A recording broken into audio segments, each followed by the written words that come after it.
Hey everyone, it's Ben Hardy here, and in today's going to be reviewing my new Ford Bronco Raptor. Before we get into this video, I want to give a huge shout out and thank you to Doug with Layton Customs for doing a full PPF stealth wrap on my new Bronco Raptor. You guys will see it in the review. It looks absolutely fantastic. I'll include his contact info in the description down below. If you're looking for window tint, vinyl wrap, PPF, he does it all. He does an amazing job. I think this is probably like the, I think like the 6th or 7th car, maybe even more than that I've had him wrap. He does a really good job.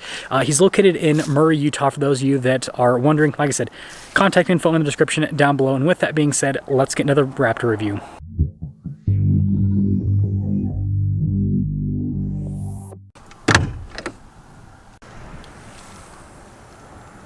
So under the hood, we have a turbocharged 3-liter V6 that goes through a 10-speed automatic transmission. Fuel economy is 15 around town and then 16 on the highway, with power outputs being 418 horsepower and about 442 pound-feet of torque. Now, before we move forward with this review, I do want to mention, if you want to see more videos just like this, then I recommend you subscribe because I post content every single day. So starting with the hood, you guys can see that mine is finished in Azure Gray, which is still available for 2024. I love this color. It's basically Area 51 with metallic flake in the paint. You guys can see with the satin PPF, it just has this really cool otherworldly look. And then I love the venting piece here in the center, just kind of like a Raptor hallmark. And then with the Bronco Raptor, you guys can see amber here for the headlights, just like the F-150 Raptor. And then we've got the marker lights here on the grille, 3 of them. The other 2 are on the mirror caps there, which is kind of funny. And we've got the Raptor style front bumper here with the massive skid plate there at the bottom. We do have fog lights as well. And the Bronco Raptor has 13.1 inches of ground clearance. And putting it all together, like I said, with the satin paint protection film and this Azure Gray, it looks so cool. Now around the side here, we've got 37s wrapped around 17-inch wheels in the front and over in the rear. This is the only tire setup that you can get with the Bronco Raptor from the factory, which also adds to the cool factor. Now I did option out the beadlock capable wheels. I just think they look a little bit better than the base black wheels, just my personal opinion there. And then the Bronco Raptor does have independent front suspension like the regular Bronco. Now for 24, you can do painted or unpainted. I think that it's just going to depend on what color you choose. I think with this gray color, the unpainted looks a little bit better. I know some of you might disagree with me, but I do plan on doing a review on a 24 Bronco Raptor with the Code Orange package if I can find one. It'll do like this painted, and then it'll have like the crazy graphics on the side, just so you guys can see what that looks like as well. But let me know if you're team painted or unpainted. I'm team unpainted with this particular color. Anyways, we've got the Raptor style side steps, which honestly I'm probably going to take off because so far they've been pretty useless and they get in the way more than help out. So yeah, there's that. And they got the removable piece on the back fender flare. And then here's your full side view with this Bronco Raptor, and I hope you guys can see what I'm talking about, where if the fender flares were painted, it doesn't paint the hardtop, by the way, with that painted package, so it'd look kind of funny where you'd have that would be painted, but then that would not be painted, and so I don't know, the contrast would be weird, but I like this contrast that this has. Now taking a look at the key fob, we have our lock and unlock function, we've got the remote start function, and then we also have the Raptor logo there on the back. And popping into the rear, nice that you've got the hydraulic strut there to help out with opening. But yeah, the Bronco Raptor opens up just like a Wrangler, and you've got plenty of storage space inside. And you guys can see here how this is painted. And we didn't wrap the roll cage because you can do it. It would have been a complete pain. Doug can do it if you want to do it, but I'll be honest, I don't think it's worth it because 99% of the time you're probably gonna be driving with the top on. So yeah, it doesn't make sense. Anyways, when you're all done with this, just kind of plop those back into place. And then wrapping things up, here's the rest of the rear. You can see the spare 37, which does get in the way of visibility a bit. And then you can see the markers there at the top. And again, the red markers on the mirror cap for the other one. But yeah, let me guys think about the looks. Let me know if you think I picked the right kind of color combination and all that. And I almost forgot, a Raptor review is not complete without talking about the Fox shocks, just like the F-150 Raptor. These things are crazy. Now taking a look at the door panel, you guys can see soft touch here and down below, and then you've got some Code Orange accenting, and that actually continues onto the seat belts. Now I was originally going to do the crazy Code Orange seats, but I decided to do black because it still has some accenting, and I feel like it just works better with the Azure Gray on the exterior. Now legroom here in the back is really good. We also have a little storage pocket there. You've got your window controls here in the back outlets. Still no vents with the Bronco Raptor. And then headroom back here is actually really good. Now taking a look at the front door panel again, you've got like the soft touch trim here and down below, and then again with the Code Orange. And then the mirrors do have blind spot monitoring. And then this actually has more payload than a Wrangler. It's got 1,019 pounds of payload, so I think that's pretty cool. And then we've got the Raptor style seats. I was debating between these and the vinyl seats, but I went with these ones because they look cooler. That's all. Power adjustable. And then you guys can see the light controls here. And then I love the carbon fiber. Again, that was not necessary, but it looks cool.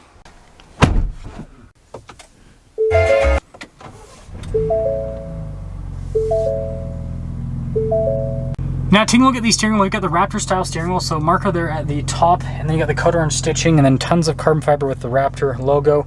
And then you've got all the adjustments here on the steering wheel for like the exhaust, suspension, and the steering. And then you've got the R mode, which is press that twice, then I'll pop it into the R mode. I'll tell you guys what my R mode is in a moment. And then the rest of your practical controls. And then you got the Raptor style paddle shifters as well. So here is the center gauge cluster, fully digital, unlike the regular Bronco. Just looks so much cooler. But here's my R mode. You guys can see sports steering, regular suspension, Baja, exhaust, and then two-wheel drive. I think that's the best for daily driving, so you get the best gas mileage. Well, almost the best. If you actually have the valves all the way closed on the exhaust, it gives you better gas mileage. I don't know why that's the thing. Maybe it's because of back pressure, but that's just a thing. But the sportier steering, I don't know, I think it feels a little bit better.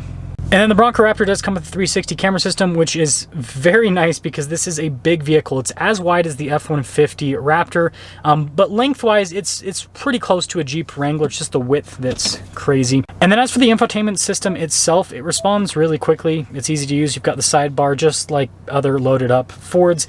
And then just below it, you've got analog controls here for the radio. You got like shortcut buttons for like the camera, your dual zone climate, heated seats, heated steering wheel. No cooled seats here with the Bronco Raptor.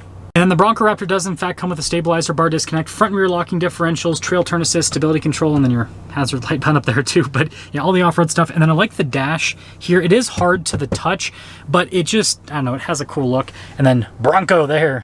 I haven't had one of these for a minute in one of my cars, but yeah, wireless phone charging pad. And you guys can see the Ford Performance logo. And then you got carbon fiber even on the shifter. And I like the little American flag there. I think that's pretty cool. And then we've got our GOAT mode select with our driveline select. So yeah, of course, advanced four-wheel drive system with an intense off-roader like this.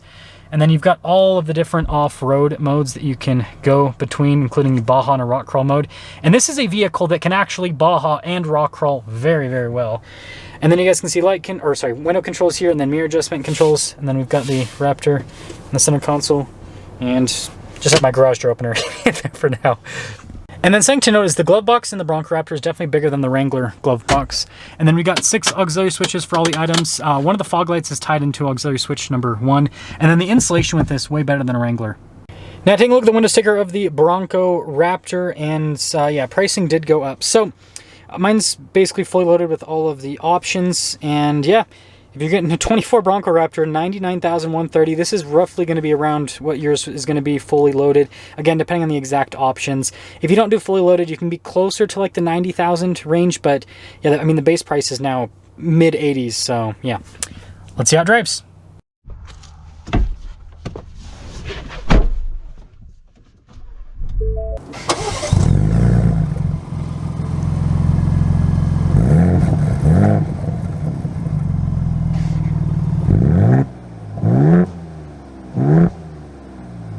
Well, let's talk about visibility before we set off. Here's visibility over the hood. Both the mirrors do have blind spot monitoring. And then throughout the rest of the rear. And let us set off. So setting off in the Bronco Raptor. And of course, I will have an off-road review with this in the future since this is my personal Bronco Raptor. I am so excited. It'll be the second time that I have had a chance to take a Bronco Raptor off-road once I take this off-road. The first time was in Colorado, which was pretty good, but like now that I have this and I can take it off-road in the Utah deserts, this is going to be a fun experience because I'll really be able to push this to the limit. But let's talk about daily driving because this is our on-road review. First off, when it comes to comfort, it's super comfortable. It's not as comfortable as the F-150 Raptor, but it's still really comfortable, and you can see it's quick. I would say it feels just as quick as the F-150 Raptor with 37s, if not maybe even like a little smidge quicker, but it's pretty much the same in terms of acceleration. So it's not the fastest thing on the planet, but it doesn't feel slow either. And it's definitely louder than the F-150, like not the exhaust necessarily, they're both pretty similar, but it's just it's a block, right? It's a box of cheese, so there's more wind noise. Even though this is way better insulated than a Wrangler, it's still noisier than the F-150 Raptor. Some other daily driver stuff, it is still like difficult to maneuver like an F-150 Raptor. Like, it's a big beast, but it's not as bad because the length, that's the thing that helps out the most with this. But yeah, you still kind of have to sometimes like pull into a parking space a couple times because of, like, you know, trying to fit because of the width. But honestly, it's not that bad. It's definitely something to get used to over, again, something like a Wrangler. The Wrangler is significantly narrower, so that's a lot easier to park. But overall, it's not bad at all, and it's fun to drive. It has a sporty feel to it. The F-150 Raptor feels sporty, but this feels more so. And again, I think it's because of the fact that there's more noise coming through because of, you know, it's less insulated, and the F-150 can take half the stuff apart with this vehicle. And so I would say that it's not as good of a daily driver, but it's good enough, and it's fun. It's so fun to just